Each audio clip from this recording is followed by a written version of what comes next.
kekuatan dan kemampuan untuk mendengar suara firman-Mu. Dalam nama Yesus. Haleluya. Musik lagi ya. Saya mau menyanyikan ini lagu yang main musik ini. Main cepetan. Musik. Mau nyanyikan lagu Bungau. Ini yang keterangan. Ya pada saat itu ini mengalami sesuatu yang sama seperti yang sekarang ini, yaitu tahun 2028. Nah, 2008 ya waktu itu. Nah, yang mengalami anugerah besar waktu itu, sehingga yang saya rasakan seperti anugerah yang saat ini. Nah, oleh sebab itu anugerah besar ini yang berhubungan dengan nyanyian yang saya ciptakan. Daripada saya nyanyi lagunya copyright, nanti ya YouTube saya gagal, ya tidak kena hak cipta. Ya saya nyanyikan ini saja ya, Bungau, lagu Jawa ya.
Firman Tuhan pada pagi hari ini,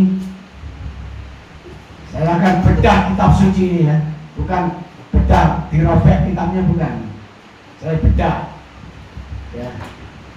Di sini pada pagi hari ini saya akan mengambil judul yaitu dalam teks.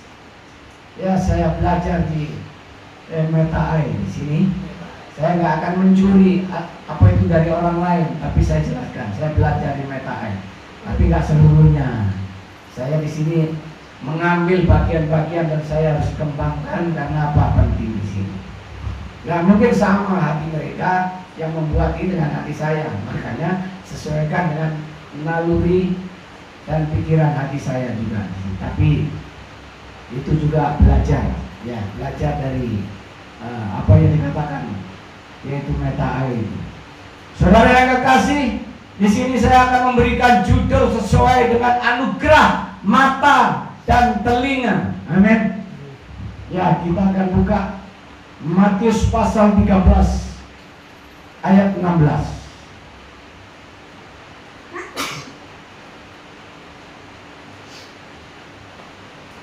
Matius, Injil Matius pasal 13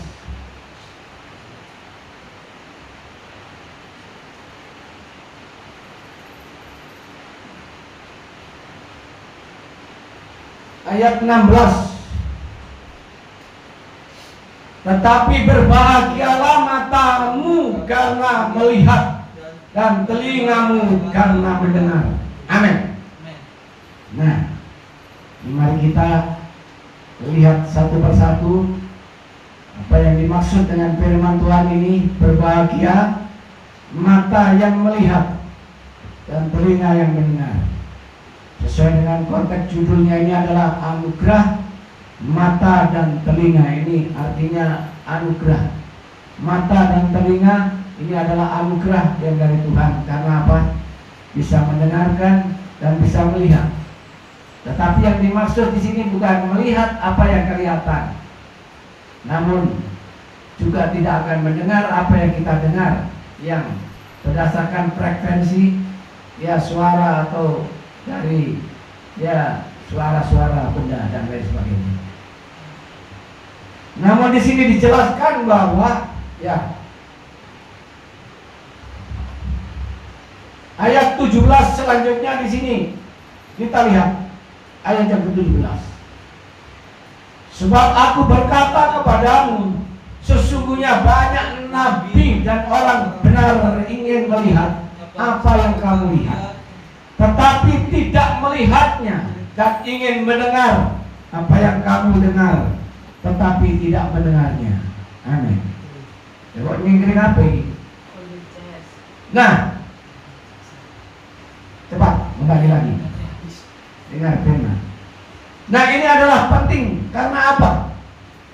Nabi-nabi pada zaman itu, ya, seperti Nabi Nuh, Nabi Musa, ya, Nabi Abraham atau Ibrahim, Abraham, ya, ini salah-salah ngomongan, bisa kena apa jenis ini, penistaan, jadi jangan sampai salah-salah kita ngomong.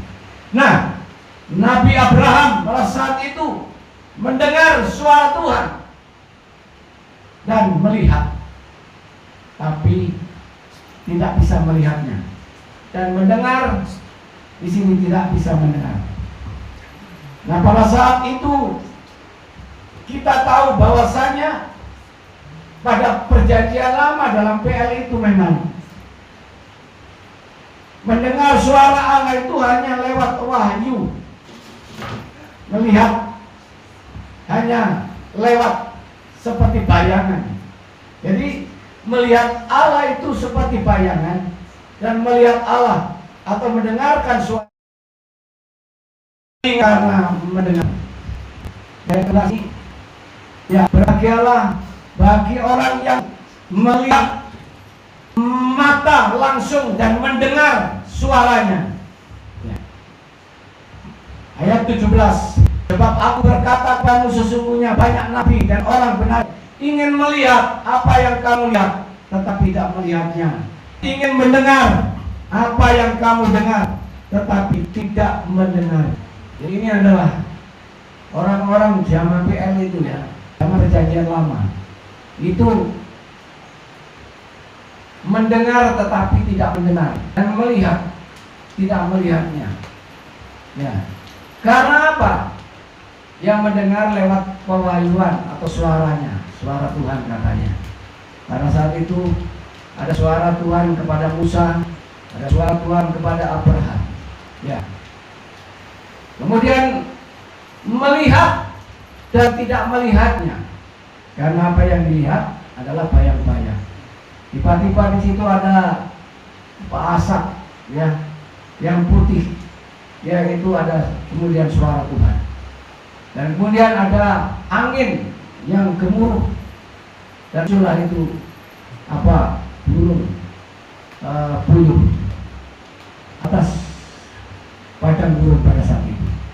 Nah, itulah sebabnya di sini pada zaman-zaman nabi-nabi mendengar tetapi tidak mendengar, dan melihat tidak melihatnya. Karena itu dengarlah arti perumpamaan penabur itu. Ya. Di sini adalah kaitannya dengan menabur. Jadi setiap orang yang menabur itu akan menuai, dan setiap orang yang menanam itu akan menuai. Dan apa yang ditabur itu yang akan dituai. Jadi kalau kita menabur jagung, menuai jagung. Kalau kita menabur padi, maka akan menuai padi. Dan kalau kita menabur apa yang baik atau kebajikan, kita akan menuai yaitu ya kebajikan. Dan kalau kita mau menabur yaitu apa yang berharga, apa yang bernilai tinggi, maka kita akan mendapatkan yaitu nilai dan harga yang tinggi. Ayat 19 di sini menjelaskan bahwa kepada setiap orang yang mendengar firman tentang kerajaan surga tetapi tidak mengertinya, ya, itu diumpamakan datanglah si jahat dan merampas yang ditaburnya dalam hati orang itu. Itulah benih yang ditaburkan di pinggir jalan. Jadi ada benih yang ditaburkan di pinggir jalan, itu ya ketika ditaburkan datanglah di situ si jahat atau orang yang jahat mengambilnya, maka benih itu tidak jadi tumbuh. Jadi itulah yang dimaksud firman Tuhan, mendengar tetapi tidak mendengar, dan melihat tetapi tidak melihat. Ya, karena itu pentingnya kita di sini mendengar firman Tuhan dan melihat, yaitu kebenaran. Melihat tentu membaca, mendengar tentu kita mendengarkan khotbah. Ya, tentu kita mendengarkan suara pujian dan kita mendengarkan suara penyembahan. Benih yang ditaburkan di tanah yang berbatu-batu ialah orang yang mendengarkan firman itu dan segera menerimanya dengan gembira. Tetapi di sini tidak berdampak. Tetapi ia tidak berakar dan tahan sebentar saja. Ya, apabila datang penindasan atau penganiayaan karena firman itu, orang itu pun segera murtad. Nah, artinya di sini apa? Orang yang mendengarkan firman yang seperti dikatakan di sini, yaitu ditaburkan di batu-batu. Ya, baru mendengarkan tetapi di sini lupa lagi dan tidak berdampak di dalam kehidupannya. Ya, karena apa? Dampak daripada firman Tuhan itu adalah sehat. Sehat secara rohani, sehat secara jasmani, sehat secara keseluruhan. Itu adalah dampak. Sehat itu artinya apa? Kuat rohani, kuat iman, dan kuat secara jasmaninya juga otomatis, ya. Jadi tidak ada orang yang kuat rohani, saya kuat rohani tapi ngelemprus, ya. Ada masalah sedikit langsung pokoknya nggak percaya, ya, tidak tahan. Ya, itu tidak kuat secara rohani, ya. Begitu juga secara jasmani. Jadi orang yang kuat rohani ini akan menguatkan jasmaninya atau tubuh dan jiwa serta rohnya ini menjadi kuat. Itu orang yang kuat secara rohani. Nah, dengan demikian untuk mendengarkan firman Tuhan, belajar firman Tuhan itu, ya, kita yang baik, bukan seperti yang dikatakan yaitu ditaburkan di batu-batu atau di pinggir jalan tadi. Nah, di sini dijelaskan yang terbaik yang ditaburkan di tengah semak. Ini apa lagi? Semak itu duri-duri di semak-semak. Ialah orang yang mendengar firman itu lalu kekhawatirannya, ya, mulai khawatir. Dunia atau kekhawatirannya, dunia ini dan tipu daya kekayaan menghimpit firman itu sehingga tidak berbuah. Makanya di sini kekayaan itu tidak jadi ukuran orang bisa bahagia. Jadi kita punya harta apapun di situ, banyaknya seberapa pun, bukan satu ukuran kita bisa bahagia di dalam hidup kita. Tetapi harta rohani yaitu firman Allah, keimanan dan keyakinan yang kuat itu adalah merupakan kekayaan yang luar biasa, kekayaan yang tidak ada tandingannya dan kekayaan yang tidak ada bandingannya. Ketika menghadapi persoalan cepat berlalu, ketika menghadapi penderitaan itu cepat berlalu. Ketika kita menghadapi apa itu kesusahan dan kesedihan dan kesusahan itu akan cepat berlalu. Karena apa? Kaya rohani itu melebihi dari kekayaan jasmani, sekalipun itu ya miliarder dan apa, tapi itu bukan berarti tidak perlu. Uang itu bukan segalanya, tetapi perlu. Ya, untuk itu uang juga dicari, harta juga dicari, tetapi harta itu bukan segala-galanya. Nah, dengan demikian maka yang sangat prinsip yang sangat esensi di dalam kehidupan kita adalah yaitu kekayaan secara rohani. Kalau kaya rohani itu pasti kaya segalanya. Jadi kalau rohaninya kuat, imannya kuat itu pasti punya segalanya. Artinya kebahagiaan ini yang sangat penting, kedamaian yang sangat penting, sejahtera di dalam hidup. Saya melihat ada seorang pendeta tidak terlalu kaya ya waktu itu. Ya, dia punya di belakang hanya nanam-nanam, kemudian ya nanam sayur dibawa ke pasar, kemudian dijual untuk makan dan seterusnya. Cuman seperti itu, mungkin ada dari yang lain-lain, dari pelayanan dan lain sebagainya. Tapi kelihatannya semangat berapi-api di dalam pelayanannya, memberikan motivasi yang kuat, yang memberikan yaitu bimbingan yang kuat terhadap jemaatnya, sehingga jemaatnya menjadi orang-orang yang sukses, menjadi orang yang berhasil, ya, bisa memotivasi. Padahal kalau kita lihat hamba Tuhan atau pendeta tersebut itu sederhana sekali, tetapi karena kekayaan rohani, kekayaan imannya, dia itu memberikan motivasi yang kuat untuk menjadikan mereka kaya semuanya, ya, baik jasmaninya kaya, juga rohaninya kaya, sawahnya berhasil, lahannya berhasil, punya toko kecil-kecilan, jual es, jual rujak, orangnya sukses dan berhasil. Ini yang pernah saya melihat pada saat di desa-desa, ya, pada saat saya masih muda, masih bujangan. Jadi kemana-mana saya harus beribadah, mulai dari di kota sampai ke desa-desa. Saya ikut di gereja-gereja dan ibadah di gereja-gereja. Itu saya mendapatkan itu, dan saya merasakan yaitu kegembiraan, kesukaan dalam ibadah di situ. Karena apa? Orangnya sederhana kelihatannya, biasa-biasa, tetapi pujiannya, nyanyiannya luar biasa. Dia bertepuk tangan, bersorak, joget-joget lagi, menari-nari di dalam ibadah itu. Wah, luar biasa. Itulah yang kita inginkan. Jadi ada dampak, ada ekspektasi di dalam kehidupan beriman ketika kita mendengarkan Alkitab atau membaca Alkitab, mendengarkan firman Tuhan dan mendengarkan khotbah. Jadi itulah yang dimaksud di sini. Jadi ayat yang berikutnya, yang ditaburkan di tanah yang baik, ya, ini yang terakhir. Yang ditaburkan di tanah yang baik, ialah orang yang mendengar firman itu dan mengerti, dan karena itu ia berbuah. Ada yang 100 kali lipat, ada yang 60 kali lipat, ada yang 30 kali lipat. Ya, ini artinya pembenar di dalam Alkitab, atau di sini dampak atau afektasi di dalam Alkitab, atau di sini dikatakan dampak dari mendengarkan firman dan suara firman itu dan melihat Alkitab.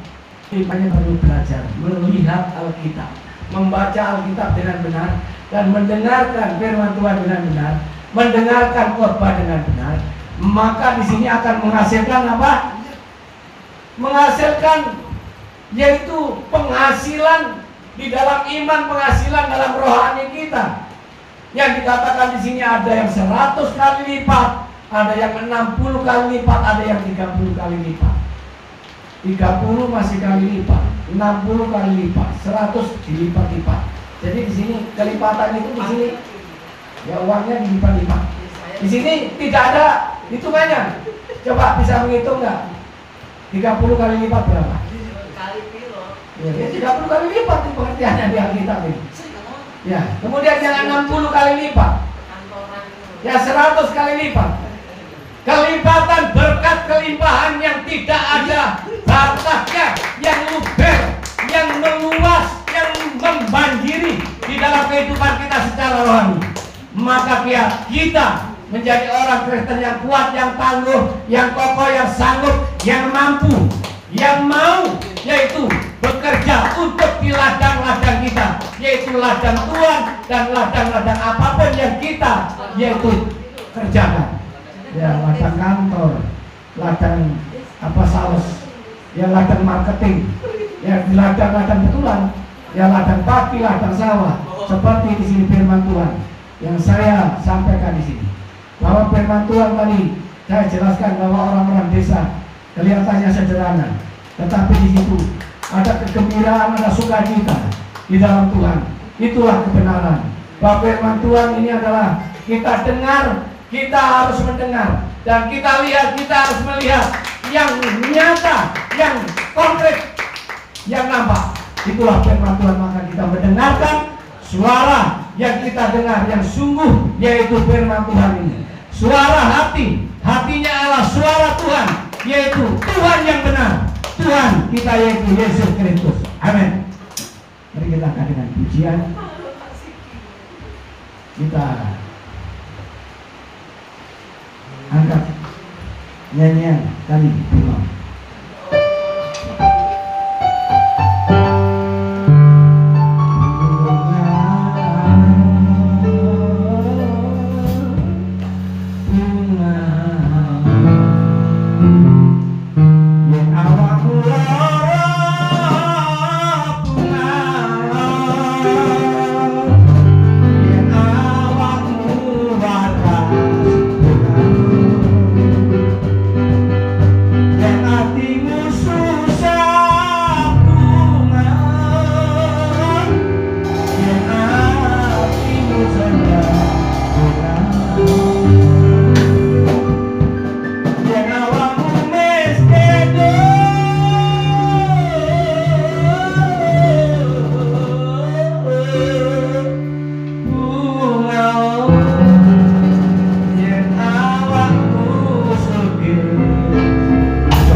Kiranya menguatkan dan meneguhkan.